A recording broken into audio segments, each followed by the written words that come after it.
Hello student. তো আমরা পড়ছিলাম ক্লাস 12-এর একদম লাস্ট ইউনিট প্রাত্যহিক জীবনের রসায়ন, এবং যেখানে আমরা পুরো এসে গেছি সেই ইউনিটেরই একদম লাস্ট টপিকে কেমিক্যালস ইন ফুড, যেখানে আমরা আগের দিন আর্টিফিশিয়াল সুইটনার বা কৃত্রিম মিষ্টিকারক পদার্থ সম্পর্কে আলোচনা করেছি এবং তাদের ব্যবহারও জেনেছি। আজ আমরা যেটা পড়বো সেটা হচ্ছে খাদ্য সংরক্ষক বা ফুড প্রিজারভেটিভস। দেখো, খাদ্য সংরক্ষক কোনগুলোকে বলবো আমরা? যে সমস্ত উপাদানগুলো খাদ্য সংরক্ষণে ব্যবহার করা হয়। এবার যেহেতু আমরা পড়ছি কেমিক্যালস ইন ফুড, মানে যে সমস্ত কেমিক্যাল বা যে সমস্ত রাসায়নিকগুলো খাদ্য সংরক্ষণে ইউজ করা হয় তাদের বলা হয় খাদ্য সংরক্ষক। এবার যদি আমাদেরকে সংজ্ঞা হিসেবে জিজ্ঞাসা করে বা আমাদেরকে এদের সংজ্ঞা বলতে চাই, তাহলে কিভাবে বলবো? না, যে সমস্ত রাসায়নিক পদার্থগুলো খাদ্য সামগ্রীকে বিভিন্ন জীবাণুর হাত থেকে রক্ষা করে বা বায়ুর দ্বারা জারণের হাত থেকে রক্ষা করে, তাদেরকে বলা হয় খাদ্য সংরক্ষক। এবার কোন কোন জীবাণু, যেমন ব্যাকটেরিয়া, ফাঙ্গাস, যারা খাদ্যকে নষ্ট করে তাদের হাত থেকে রক্ষা করে। ঠিক আছে, এবার দেখো আমাদের প্রকৃতিতে বা আমরা বাড়িতে সাধারণত জেনারেলি কি সমস্ত খাদ্য সংরক্ষক ইউজ করি। এমন একটা কেমিক্যালের নাম দেখো, সাপোজ ধরো NaCl, এটা একটা কেমিক্যাল। তো এই যে লবণের গাঢ় দ্রবণ, এটা তো খাদ্য সংরক্ষক হিসেবে ইউজ করা হয়। বাড়িতে দেখবে যখন কোনো মাছ বা সিম্পলি মাছই বললাম, মাছ কেটে কিছু রান্নার অনেকক্ষণ আগে যদি মাছটা কেটে রেখে দেওয়া হয় এবং সেটা যাতে নষ্ট না হয় তার জন্য দেখবে যে বাড়িতে কিছু লবণ যোগ করে ওখানে রেখে দেওয়া হয়। ঠিক আছে, মানে কি বলবো, হাই কনসেন্ট্রেশন অফ NaCl। ঠিক আছে, বা বাড়িতে যে সমস্ত জ্যাম, ঠিক আছে, বা যে সমস্ত জেলি, সেগুলো সেখানে কি হয়, সুগারের, ঠিক আছে, সুগারের হাই কনসেন্ট্রেশনে রেখে দেওয়া হয়। বা যে সমস্ত আচার, আমের আচার বাড়িতে তৈরি করে থাকেন মা কাকিমারা বা দিদমা ঠাম্মারা, তো সেই সমস্ত আচারগুলো কি হয়, সেখানে বিভিন্ন ভেজিটেবল অয়েল যোগ করে রাখা হয়। যে ভেজিটেবল অয়েলগুলো কি করে আচারটাকে দীর্ঘদিন সংরক্ষিত করে রাখে, খুব সহজে নষ্ট হয় না। তো এগুলো হচ্ছে আমাদের বাড়িতে জেনারেলি ইউজ খাদ্য সংরক্ষক। ঠিক আছে, তেমনি আরো একটি কেমিক্যাল যেটা খুব একটা ভালো খাদ্য সংরক্ষক, তার নাম হচ্ছে সোডিয়াম বেনজোয়েট, C6H5COO-Na+। ঠিক আছে, সোডিয়াম বেনজোয়েট এটা একটা কিন্তু ভালো খাদ্য সংরক্ষক, যা কিনা নরম পানীয় আর আম্লিক খাদ্যবস্তুতে সংরক্ষণে ব্যবহার করা হয়। এবার আমি বলবো, দেখো এই জিনিসগুলো, এই যে খাদ্য সংরক্ষকের কথা বলছি, এই খাদ্য সংরক্ষকগুলো কিভাবে কাজ করে। ঠিক আছে, তো এই যে সমস্ত high concentration of NaCl, high concentration sugar বা যে তেলের দ্রবণ, এদের কি হয়, এদের অসমোটিক প্রেশারগুলো অনেক বেশি হয়। এবার যখন কোনো খাদ্যে সাপোজ ধরো কোনো জীবাণু যেমন ব্যাকটেরিয়া বা ফাঙ্গাস খাদ্যকে আক্রমণ করে বা সেই খাদ্যে এদের বংশ বৃদ্ধি করতে চায়, তখন কি হয়, তখন ওই অসমোটিক প্রেশার বেশি হওয়ার দরুন ওরা কি করে না ব্যাকটেরিয়ার দেহ থেকে জল বার করে নেয় এবং ব্যাকটেরিয়ার বংশবৃদ্ধি রোধ করে এবং ব্যাকটেরিয়াটা মারাও যায়। ঠিক আছে, এইভাবে যে সমস্ত খাদ্য সংরক্ষকের নাম বললাম তারা কিন্তু কাজ করে এবং খাদ্যটাকে দীর্ঘদিন সংরক্ষিত করে রাখে। এবার এখানে একটা টার্ম আসে, সেটা হচ্ছে সল্টিং। দেখো এটা একটু বলে দিই, সল্টিং কি। সল্টিং হচ্ছে যে যথেষ্ট পরিমাণ খাদ্য লবণ মানে NaCl যোগ করে কোনো খাদ্যবস্তুর সংরক্ষণকেই বলা হয় সল্টিং। ঠিক আছে, যথেষ্ট পরিমাণ খাদ্য লবণ যোগ করে কোনো খাদ্যবস্তু সংরক্ষণকে আমরা কি বলবো, সল্টিং। দেখো এই খাদ্য সংরক্ষকের যে নামগুলো বললাম ইম্পর্টেন্ট, সেগুলো ছাড়া আরো কিছু নাম বলছে যেগুলো ইউজ করা হয়, সেগুলো হচ্ছে সোডিয়াম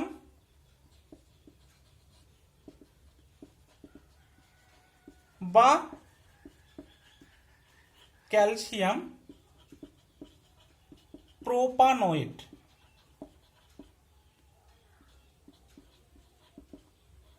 ঠিক আছে,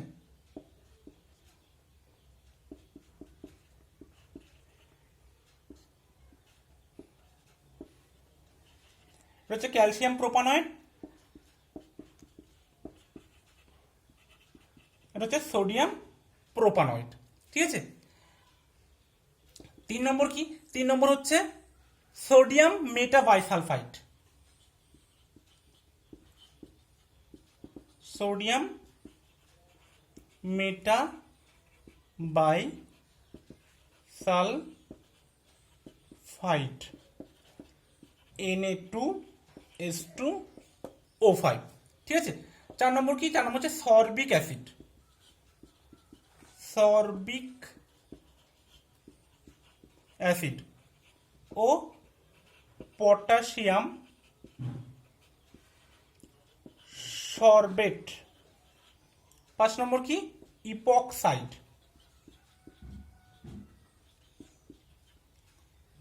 6 নম্বর কি? প্যারাহাইড্রক্সি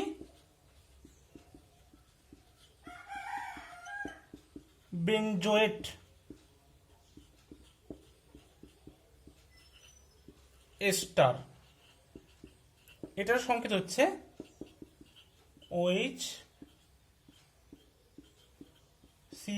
OHCOOR।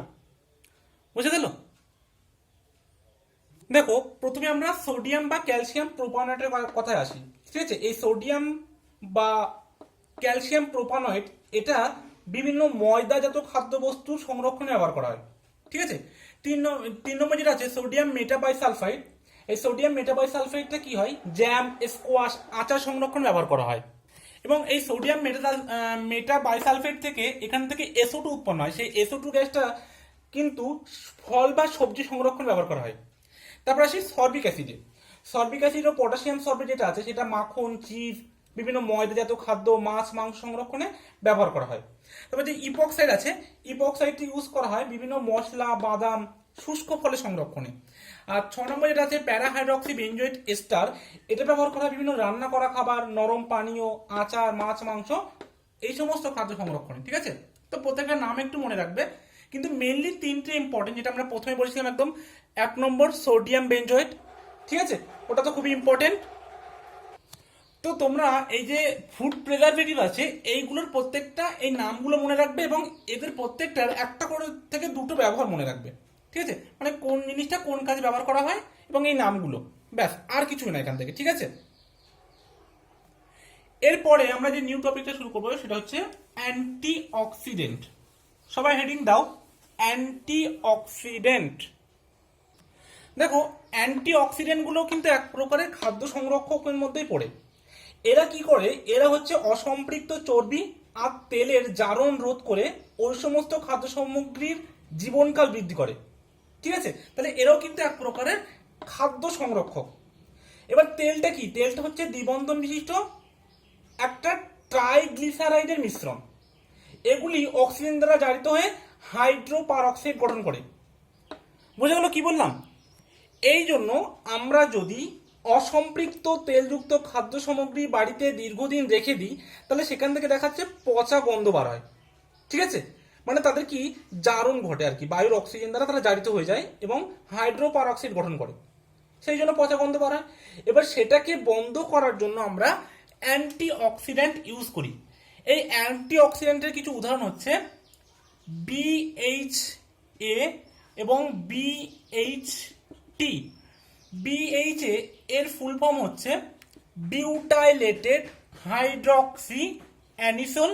এটা হচ্ছে বিউটাইলেটেড হাইড্রক্সি টলুইন। ঠিক আছে, কি বললাম? Butylated hydroxy anisole. ঠিক আছে, আর একটা হচ্ছে butylated hydroxy, T for toluene. ঠিক আছে, আচ্ছা বাংলায় লিখে দিচ্ছি এটা, তাহলে তোমাদের সুবিধা হবে। বিউটাইলেটেড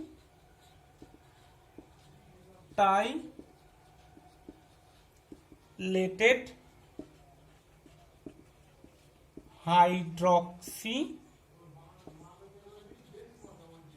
অ্যানিসোল, আর এটা বিউটাইলেটেড hydroxy toluene, T for toluene. এটার ফুল ফর্ম আর লিখলাম না, ওখানে লিখবে বিউটাইলেটেড হাইড্রক্সি টলুইন। ঠিক আছে, আর এটা বিউটাইলেটেড হাইড্রক্সি অ্যানিসোল।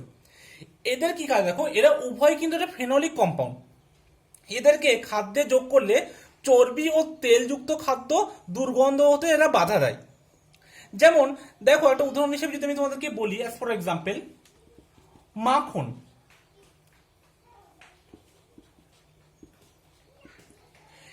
মাখনে কিন্তু এই BHA এটা যোগ করা হয়, কারণ কি? মাখনের সংরক্ষণকাল বৃদ্ধি করার জন্য। ঠিক আছে, মাখনটা দীর্ঘদিন ধরে ভালো থাকবে, সেই জন্য মাখনে কিন্তু BHA যোগ করা হয়। তাহলে যদি কোশ্চেন তোমাদের দেয় যে মাখনে BHA কেন যোগ করা হয়, তা বলবে প্রথমে যে BHA একটা অ্যান্টিঅক্সিডেন্ট, যেটা মাখনে যোগ করলে মাখনের সংরক্ষণকাল বৃদ্ধি পায়। বুঝে গেল? অ্যাকচুয়ালি দেখো এই যে BHA অ্যান্টিঅক্সিডেন্টটা যোগ করলাম, এই BHA অ্যান্টিঅক্সিডেন্টটা মাখনের থেকে অক্সিজেনের প্রতি এরা বেশি সক্রিয়। তার ফলে কি করে, ওরা মাখনের শতজারণ প্রক্রিয়াকে মন্থর করে দেয় এবং মাখনের যে লাইফটা আর কি, মানে সংরক্ষণকাল, এদের সংরক্ষণকালটাকে অনেকটা বৃদ্ধি করে দেয়, মানে অনেক দিন ধরে বেশি ভালো থাকে। মানে নর্মালি মাখনকে রাখলে যতদিন ভালো থাকতো, আমরা যদি মাখনে BHA যোগ করি তাহলে তার অনেক দিন আরো বেশি ভালো থাকবে। ঠিক আছে, তার কারণটা কি বললাম না, BHAটা মাখনের থেকে অক্সিজেনের প্রতি হাইলি রিয়াক্টিভ, সেই জন্য মাখনটার অক্সিজেনের সাথে রিয়াকশন করে জারিত হতে পারে না, যার ফলে মাখনটা দীর্ঘদিন ভালো থাকে। ঠিক আছে, তাহলে অ্যান্টিঅক্সিডেন্ট বোঝা গেল। আর হ্যাঁ, আরো একটা কথা এখানে বলে দিই, এখানে যে BHA আর BHT বললাম, এছাড়া কিন্তু আরো অনেক প্রকার অ্যান্টিঅক্সিডেন্ট আছে, তাদের নামগুলো আমি একবার বলে দিচ্ছি। Ascorbic acid, propyl gallate, alpha tocopherol, beta tocopherol, ঠিক আছে, এগুলো আছে। কিন্তু ইম্পর্টেন্ট যেটা সেটা হচ্ছে BHA আর BHT, এবং এই কোশ্চেনটা ইম্পর্টেন্ট যে মাখনে কেন BHA যোগ করা হয়। ঠিক আছে, তো এটা তোমরা মনে রাখবে। আর যদি পরীক্ষায় কখনো কোশ্চেন দেয় যে একটা প্রাকৃতিক অ্যান্টিঅক্সিডেন্টের নাম বলো, তখন বলবে ভিটামিন ই। ঠিক আছে, কি বললাম? Vitamin E. ভিটামিন ই এটা হচ্ছে প্রাকৃতিক অ্যান্টিঅক্সিডেন্ট। ঠিক আছে, তাহলে এখানে আমাদের কেমিক্যাল সিন ফুড এটা কমপ্লিট হয়ে গেল। এবার যেটা আমরা আসবো সেটা হচ্ছে ক্লিনসিং এজেন্ট। ঠিক আছে, সোপ অ্যান্ড ডিটারজেন্ট। তো সবাই হেডিং দাও ক্লিনসিং এজেন্ট। দেখো সবাই হেডিং দিয়েছো পরিষ্কার করো কত বা ক্লিনসিং এজেন্ট যেটাকে আমরা বলি।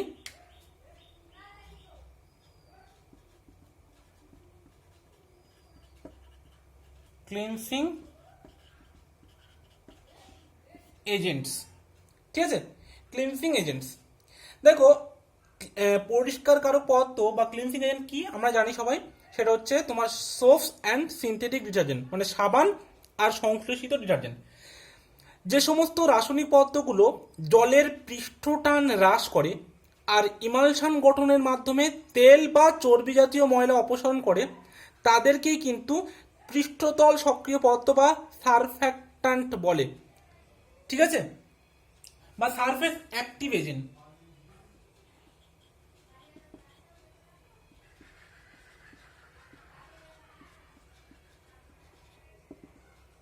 সারফেক্টেন্ট কোনগুলো বললাম না, যে সমস্ত রাসায়নিক পদার্থ জলের পৃষ্ঠটানগুলোকে হ্রাস করে দেবে আর ইমালশন গঠনের মাধ্যমে, মানে যে জামা কাপড় বা যে কোনো তন্তু জাতীয় বস্তুতে বলো, মানে বিশেষ করে বস্ত্রই বলো, তো জামা কাপড়ে যে তেল বা চর্বি জাতীয় ময়লাগুলো লেগে থাকে সেগুলোকে অপসারণ করে, তাদেরকে বলা হয় সারফেক্ট্যান্ট বা সারফেস অ্যাক্টিভ এজেন্ট।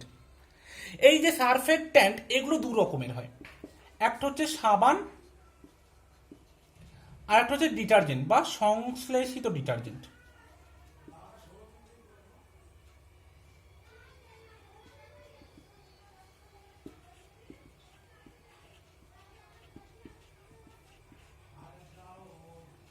ঠিক আছে, সাবান আর সংশ্লেষিত ডিটারজেন্ট। দেখো সাবান সম্পর্কে তোমরা কিছুটা পড়েছো যে সাবান কিভাবে কাজটা করে। ঠিক আছে, তোমরা যেখানে আমি পড়িয়েছিলাম তোমাদেরকে, দেখবে ইউনিট 5। ঠিক আছে, সারফেস কেমিস্ট্রি বলে একটা চ্যাপ্টার আছে ক্লাস 12-এই, সেই সারফেস কেমিস্ট্রিতে সাবান কিভাবে কাজ করে, মানে যেখানে সে মিসেল তৈরি করে। ঠিক আছে, নিশ্চয়ই মনে পড়ছে, সেখানে দুটো পার্ট থাকে একটা সাবানে। ঠিক আছে, একটা হাইড্রোকার্বন একটা হাইড্রোফোবিক। তো সেখানে সাবান কিভাবে কাজ করে সেটা বলে দিয়েছিলাম। তো এখানে সাবান কিভাবে কাজ করে সেটা আর বলবো না, কিন্তু সাবানটা কিভাবে তৈরি করা হয় বা সাবান কত রকমের হতে পারে সেইগুলো বলবো আমি। তো সবাই প্রথমে হেডিং দাও সাবান। ঠিক আছে,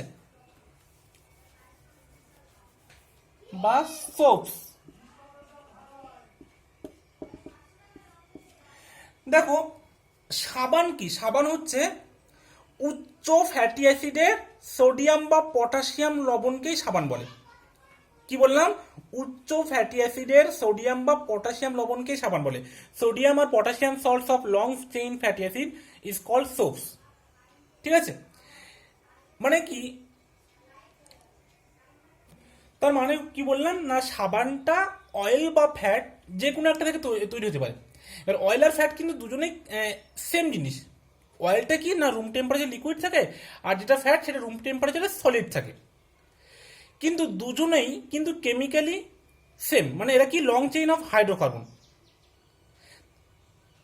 ফ্যাটি অ্যাসিড আমরা কোথা থেকে পাই? অয়েল বা ফ্যাট দুটো থেকেই পেতে পারি। যেমন স্টিয়ারিক অ্যাসিড, একটা ফ্যাটি অ্যাসিড উদাহরণ হলো স্টিয়ারিক অ্যাসিড, যেটা থেকে কিন্তু আমরা সাবানটা তৈরি করি। দেখো সাবান কিভাবে তৈরি হয় তার মেকানিজমটা বলছি, কিন্তু তার আগে একটা কথা বলে দিই। উচ্চ ফ্যাটি অ্যাসিডের পটাশিয়াম লবণগুলোকে বলা হয় নরম সাবান, যেগুলো আমাদের ত্বকের পক্ষে ভালো এবং যেগুলো তৈরি করতে উচ্চ গুণমান বিশিষ্ট তেল বা চর্বি ব্যবহার করা হয় এবং সেগুলোকে বিভিন্ন রং, বিভিন্ন সুগন্ধি যোগ করে আকর্ষণীয় করে তোলা হয়। সেগুলো হচ্ছে পটাশিয়াম সাবান। ঠিক আছে, উচ্চ ফ্যাটি অ্যাসিডের পটাশিয়াম লবণের সাবান। আর যেগুলো সোডিয়াম লবণের সাবান সেগুলো হচ্ছে কঠিন সাবান বা হার্ড সোপ বলা হয়, যেগুলোকে আমরা অন্য কাজে ইউজ করি। ঠিক আছে, তো দেখো আমি জাস্ট রিয়াকশনটা তোমাদেরকে দেখাচ্ছি সাবান কিভাবে তৈরি করা হয়। সাবান তৈরি করা হয় স্টিয়ারিক অ্যাসিড নিয়ে। ঠিক আছে, আমরা প্রথমে স্টিয়ারিক অ্যাসিড নেবো। স্টিয়ারিক অ্যাসিডের সংকেত কি? C17H35 COOH। ঠিক আছে, এই যে স্টিয়ারিক অ্যাসিডের নাম এটা বললাম, স্টিয়ারিক অ্যাসিড, এটা একটা কি? এটা একটা ফ্যাটি অ্যাসিড, তাই তো? এবার দেখো ফ্যাটি অ্যাসিডটা আবার কি?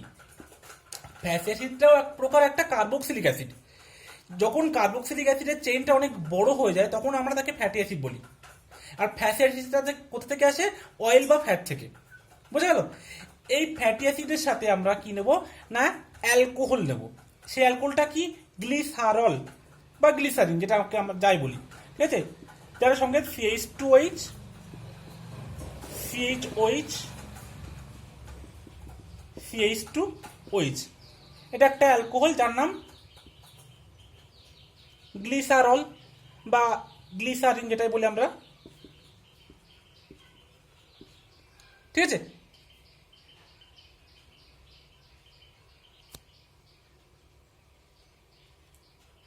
বা এটাকে আমরা বলতে পারি কি? গ্লিসারিন। এবার দেখো এই যে স্টিয়ারিক অ্যাসিড, এটা আমরা 3 অণু নেব। এখান থেকে কি হবে দেখো, এই হাইড্রোজেনগুলো সব আউট হয়ে যাবে আর এখান থেকে ওইচ যাবে, গিয়ে একটা কন্ডেনসেশন রিয়াকশনের মতো হবে, যেখান থেকে কিনা জলটা বেরিয়ে যাবে। ঠিক আছে, তাহলে দেখো কি হবে, এখান থেকে 3 অণু জল বেরিয়ে যাবে, বেরিয়ে গিয়ে কি তৈরি হবে দেখো, CH2O, CH2O, এই এইচটা বেরিয়ে যাবে আর এখান থেকে যুক্ত হবে, এখান থেকে এই ওইচটা বেরিয়ে যাচ্ছে, তাহলে যুক্ত হবে কি? C+O C17H35। ঠিক আছে, আবার এখান থেকে CH থাকবে, এখান থেকে আবার ও থাকবে এই কার্বনের সাথেই, C+O C17H35, আবার এই কার্বনের সাথে CH2O C+O C17H35। ঠিক আছে, এবার দেখো এটা যেটা পেলাম এটা হচ্ছে অ্যাকচুয়ালি কিন্তু অয়েল বা ফ্যাট। ঠিক আছে, যার নাম ট্রাই অ্যাসাইল গ্লিসারল। ঠিক আছে, সংক্ষেপে TAG বলা হয়, ট্রাই অ্যাসাইল গ্লিসারল। বা এটাকে আমরা কি বলতে পারি, যেহেতু এটা গ্লিসারল থেকে তৈরি হয়েছে সেই জন্য আমরা এটাকে বলতে পারি গ্লিসারাইল এস্টার। যেহেতু এটা এস্টার তৈরি হচ্ছে, গ্লিসারাইল এস্টার অফ স্টিয়ারিক অ্যাসিড। ঠিক আছে, এটা স্টিয়ারিক অ্যাসিডের গ্লিসারল এস্টার, যেটা কিনা আমরা ফ্যাট। এবার এটা থেকে কিন্তু সোপ তৈরি হবে। ঠিক আছে, সোপ তৈরি হবে। দেখো এর সাথে আমরা কি করব, এর সাথে আমরা এবার NaOH যোগ করব, ঠিক আছে, অ্যাকুয়াস NaOH করে কি করবো, এখান থেকে হিট দেব, ঠিক আছে।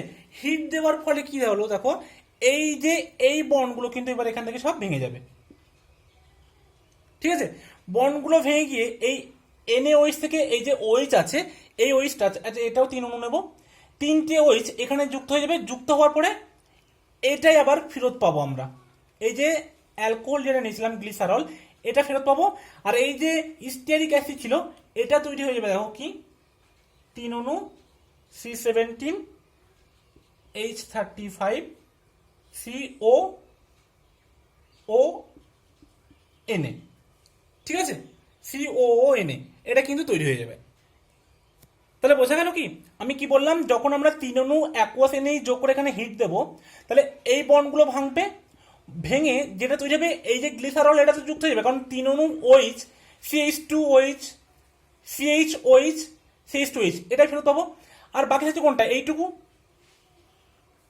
C17H35 C11O, আর সাথে NA যুক্ত হবে। তাহলে এখানেও 3টে ছিল এই জিনিস, একটা দুটো আর একটা 3টে, আর এখানে 3টে এনে, তাহলে 3 অণু C17H35 CONA, ঠিক আছে। এটাই কিন্তু আমাদের সোপ, এটার নাম হচ্ছে সোডিয়াম স্টিয়ারেট।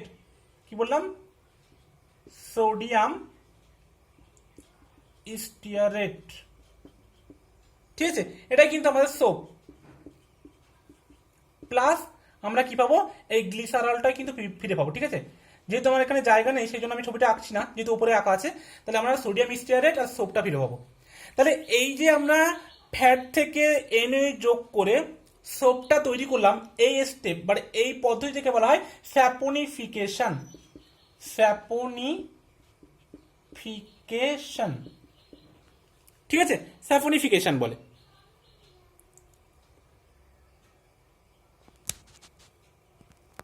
দেখাচ্ছে, তাহলে প্রত্যেকটা স্টেপ আরেকবার বলছি। সর্বপ্রথমে আমরা কি করেছি, একটা স্টিয়ারিক অ্যাসিড নিয়েছি, সেই স্টিয়ারিক অ্যাসিডটা কোথা থেকে এসেছে, ফ্যাটি অ্যাসিড থেকে।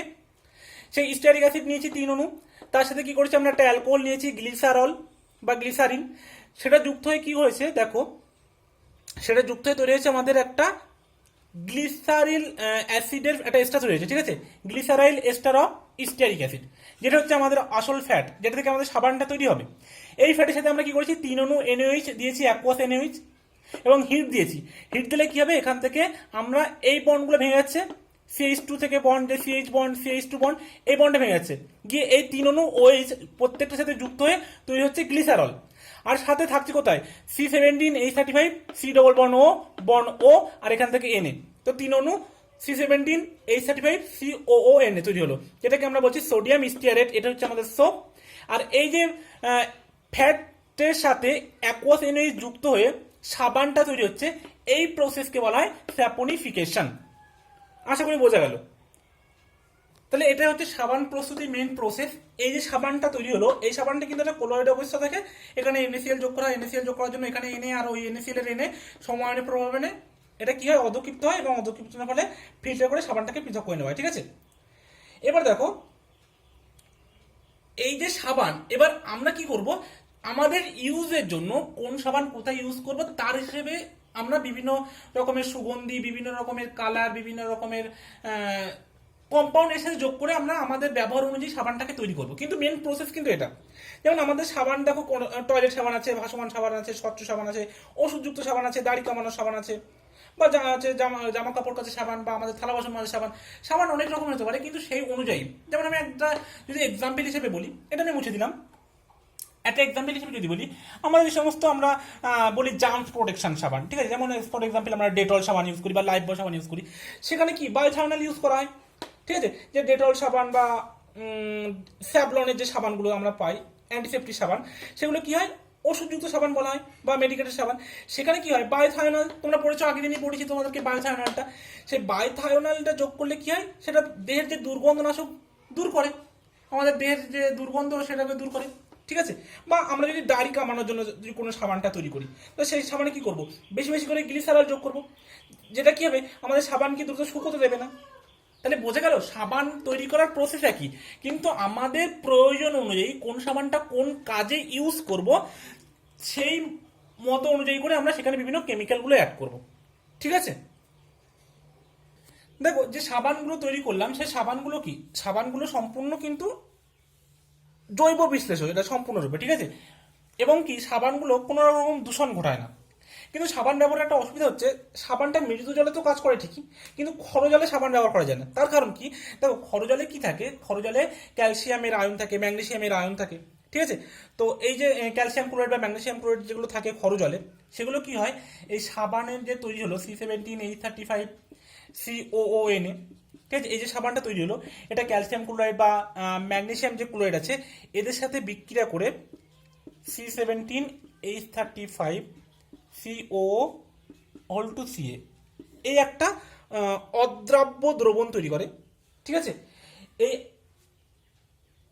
এটার নাম কি, এটার নাম কিন্তু ক্যালসিয়াম স্টিয়ারেট। ঠিক আছে,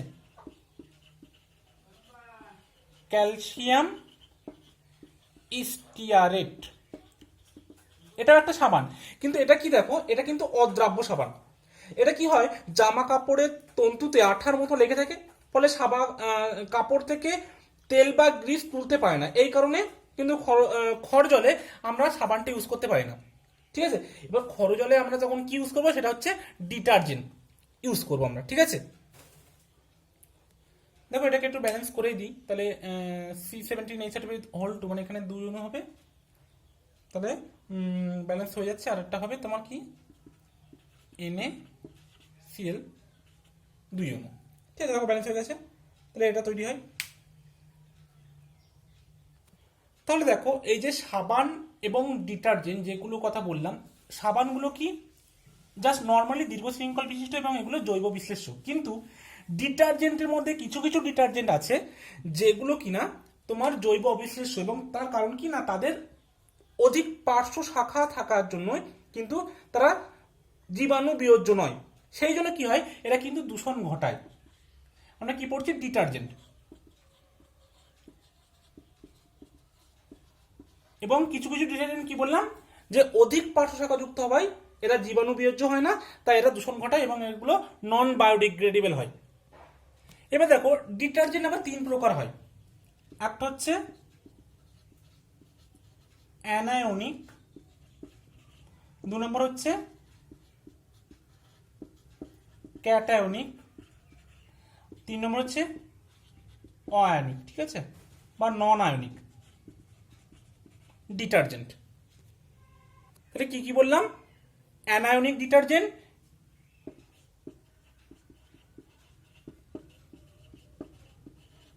ক্যাটায়নিক ডিটারজেন্ট, আর অআয়নিক বা অআয়নীয়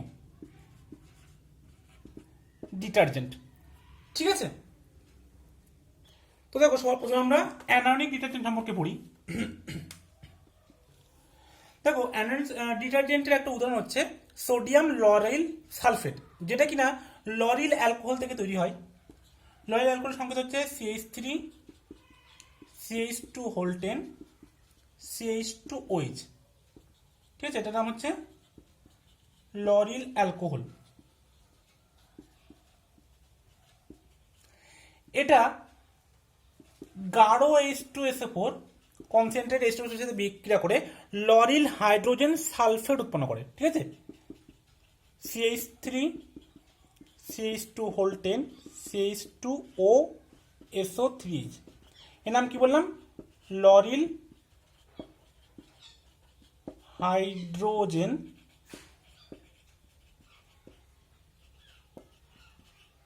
সালফেট। ঠিক আছে, এটা আবার কি করে, অ্যাকুয়াস NaOH এর সাথে রিয়াকশন করে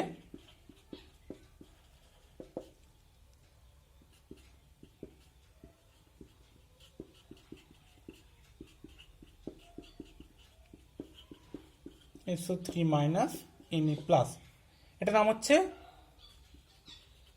সোডিয়াম লরিল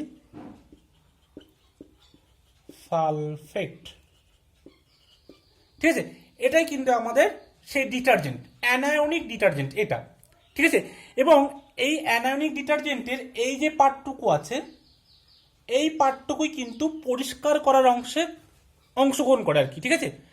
ক্লিনসিং এর কাজে অংশগ্রহণ করে এই পার্টটুকু, এবং এটা হচ্ছে মেইন পার্ট, এবং এটা যেহেতু একটা অ্যানায়ন সেই জন্য এটাকে বলা হয় অ্যানায়নিক ডিটারজেন্ট। আর এই ক্যাটায়নিক পার্টটা তো পরে এসে এনওএইচ থেকে, ঠিক আছে। তো যে মেইন পার্টটা যেটা আছে সেটা অ্যানায়ন, এবং এই পার্টটাই আমাদের বিভিন্ন জামা কাপড় পরিষ্কার গ্রহণে অংশগ্রহণ করে, তাই জন্য এটাকে অ্যানায়নিক ডিটারজেন্ট বলে। যার একটা উদাহরণ হচ্ছে সোডিয়াম লোরিল সালফেট, ঠিক আছে। আর এই অ্যানায়নিক ডিটারজেন্টগুলো ইউজ করা হয় কি না, বিভিন্ন গৃহস্থলী কাজে ইউজ করা হয়, বা কিছু কিছু অ্যানায়নিক ডিটারজেন্ট আছে যেগুলো আবার আমরা টুথপেস্টেও কিন্তু ইউজ করি, ঠিক আছে। তো এবার হেডিং দাও ক্যাটায়নিক ডিটারজেন্ট। দেখো ক্যাটায়নিক যে ডিটারজেন্ট বললাম, তো ক্যাটায়নিক ডিটারজেন্টের যে মেইন পার্ট সেটা কিন্তু ক্যাটায়ন রূপে অবস্থান করে, আর ওই অংশটাই কিন্তু পরিষ্কারক ক্রিয়ায় অংশগ্রহণ করে। এই জন্য ক্যাটায়নিক সোপ ডিটারজেন্টকে অনেক সময় ইনভার্ট সোপও বলা হয়, কারণ এদের ময়লা দূরীকরক ক্রিয়া অ্যানোনের পরিবর্তে ক্যাটায়ন দ্বারা সম্পন্ন করা হয়, ঠিক আছে।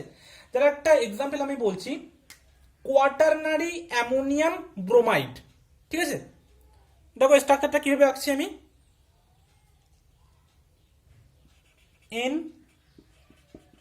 CH3 CH3 CH3 CH2 15 CH3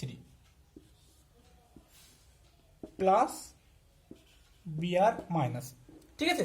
এটা হচ্ছে কোয়াটারনারি অ্যামোনিয়াম ব্রোমাইড লবণ, যেখানে কিনা এক বা একাধিক দীর্ঘ শৃঙ্খল বিশিষ্ট অ্যালকিল গ্রুপ কিন্তু আছে, ঠিক আছে। এর কেমিক্যাল নাম হচ্ছে সিটাইল ট্রাইমিথাইল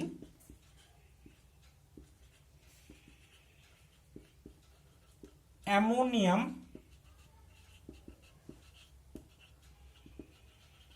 ব্রোমাইড।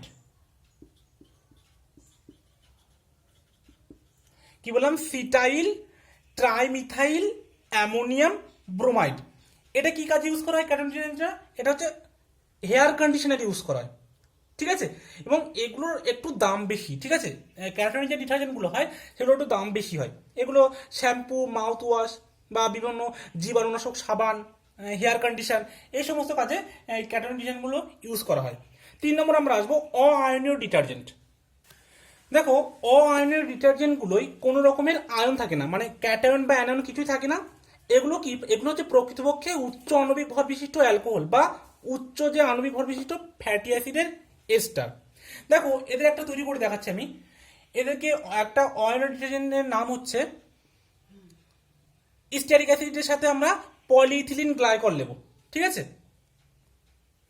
তাহলে আমি দেখো এখানে লিখছি, প্রথমে একটা স্টিয়ারিক অ্যাসিড নেব, CH3 CH2 16 C double bond O OH, ঠিক আছে। সাথে আমরা একটা অ্যালকোহল নেব OH CH2 CH2O whole N CH2 CH2 OH। এটা হচ্ছে পলি ইথিলিন গ্লাইকল। দেখো অ্যাকচুয়ালি ইথিলিন গ্লাইকল কি, CH2OH CH2OH, তাই তো। এবারে আমরা দেখো CH2OH এর একটা হাইড্রোজেনকে আউট করে দিয়েছি, দিয়ে হোলেন লিখে দিয়েছি। মানে কি, তুমি এইটা যত সংখ্যা বাড়াবে সেটা পলি দিয়ে লিখেছি, ঠিক আছে। মানে এই চেনটা অনেকটা থাকবে, সেই জন্য পলিইথিলিন গ্লাইকল, বোঝা গেল। এটা দেখো কনডেনসেশন রিয়াকশন হবে, হয়ে কি তৈরি হবে দেখো, CH3 CH2 16 C double bond O O CH2 CH2O CH2 CH2O whole N H। এই অআয়নীয় যে ডিটারজেন্ট, এদের ব্যবহার দেখো কোথায়, আমাদের গৃহস্থলীতে যে থালা বাসন থাকে সেগুলো পরিষ্কার করার কাজে কিন্তু কিছু কিছু অআয়নীয় ডিটারজেন্ট ব্যবহার করা হয়। তো অলরেডি ভিডিওটা অনেক লেন্দি হয়ে গেছে, তো আজকে এই পর্যন্ত থাকছে। আর এখানেই কিন্তু তোমাদের প্রাত্যহিক জীবনের রসায়ন ক্লাস 12-এর যে লাস্ট ইউনিট সেটা শেষ হয়ে গেল। নেক্সট দিন থেকে আমরা দেখবো যে কিছু কোশ্চেন যদি করা যায়, বিভিন্ন ইয়ারের কোশ্চেন সলভ করবো, ঠিক আছে। তো সবাইকে অসংখ্য ধন্যবাদ, থ্যাংক ইউ সো মাচ।